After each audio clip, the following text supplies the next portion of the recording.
Hi folks, hope you're all good. Q in here. I'd like to share some ideas I had around some life advice. Okay, so you may be aware that the famous right-wing thinker Jordan Peterson did a book a few years ago about, I think it was the 12 or 13 kind of maxims for life. So also, the comedian Tim Minchin, I believe, did also a video I saw a while ago, which was his like top 10 or 20 sort of maxims for life.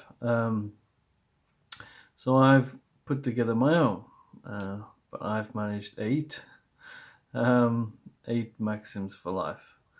The reason I think I was slightly took a little while to kind of get into this topic is because um, I was a bit confused between sort of maxims for life and moral kind of advice. I'm more interested in general in ethics and moral advice. So I was a bit confused of how to fit in life advice. Like, is that selfish advice or how? I mean, I would have thought, or my thought was that moral advice is kind of more important and therefore should sort of appear in any maxims for life. But the way I kind of figured out how to do this is to think of a bunch of maxims for life, which the rule is that none of them can be actually evil, so they can't actually make the world a worse place or make the life of others worse on the whole. But they might make the world better. But they all make you better off or happier or something. I mean, I think happiness is what I'm focusing on most. But let's say it makes your life better off, but doesn't make the rest of people worse off. And animals. Okay, I'm getting complicated now. All right, let me rattle off the eight commandments just to start off with, and then I'll maybe talk about some of them. Okay, so I don't think there's any particular order. Okay, firstly, stay in the dating stroke relationships game. Second one, socialize regularly. Next one, try new things. Next one, don't have a very fixed life plan. Next one, don't put advice of others above your own preferences. Next one, don't compare yourself with better off people. Next one, don't generate conflict. And lastly, be positive. Also, I suppose another reason I've come around to this now is that I'm getting a bit older. I'm like 44 years old, so I'm kind of halfway through life. So maybe I can start spouting about how to live your life, kind of stuff, to the young uns out there. Okay, so the staying in the relationship dating game.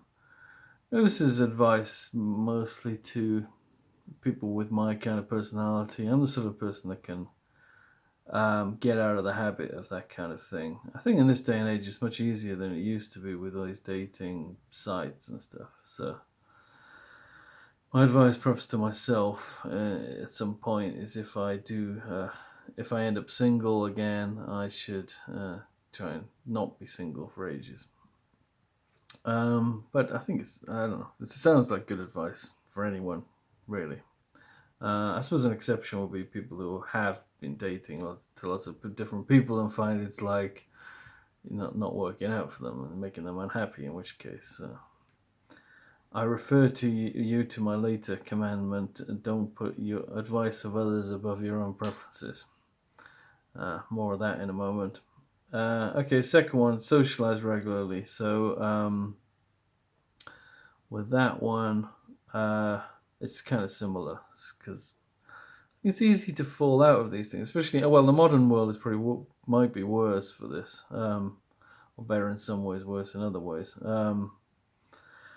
It's kind of easier to lose touch with people now and not to spend so much time trying to socialize with people. But there is at least things like Facebook do keep you in touch with people, and maybe it is easier to meet new people through. The website I know is called, which I've used a bit, is meetup.com. It's really good. I mean, I haven't been particularly lonely recently, but I think if I was lonely, I think that site seems to be really good, just getting together with other people with similar interests, whatever they might be.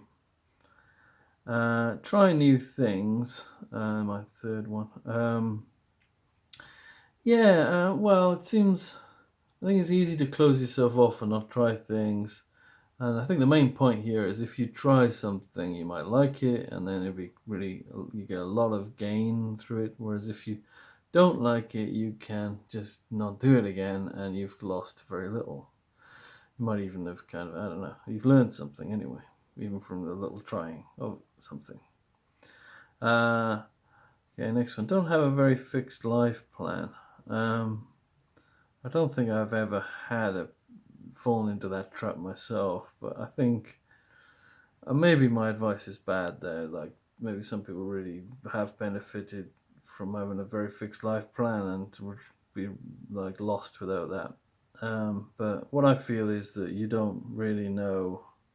I'm thinking of people who like sort of, I don't know, feel they're destined to a certain career or lifestyle from like the young age or something, or from their teenage years onward or something. They just get down some path. I can't imagine that's normally a good idea. Also, we get some cases where parents going to push their kids into certain lifestyles, which is again even worse idea, I think. Okay, don't put the advice of others above your own preferences. I don't think I've fallen into that trap too much either, but I'm thinking, don't like follow cults and things like that. I mean, I'm like, don't be gullible. Kind of have the strength to like follow your own what you like and dislike. Don't compare yourself. Don't compare oneself with better off people. Might be a bit ripped off. Jordan Peterson's book, I think, has a chapter which is very similar. Sort of, don't compare yourself to others, or I think he said compare yourself to either what you were or what you will be, or compare yourself to yourself in some way, not to others. I think there's only pain to be gained really from comparing yourself to other people. I suppose the disadvantage at this point is that we can't help it. It's it's easier said than done. Basically, I think that we all compare ourselves with others. Probably all skew it a little bit to better off people than worse off people. It's probably human nature, but I think it's definitely something to be aware of. That it really is a kind of. I think you can make some gains in sort of trying to avoid that. Second last one, don't generate conflict. Well, that's more of an ethical one than for self-interest, but I think in general it's easy for us to get into conflict, to gravitate towards conflict. It's kind of human nature to move towards conflict, to like want to look at a car crash or whatever kind of thing. And it's something to be aware of. It's definitely a disaster, probably for oneself and certainly for the society on the whole. So that's one to watch. Last one, a bit of a general one. Be positive.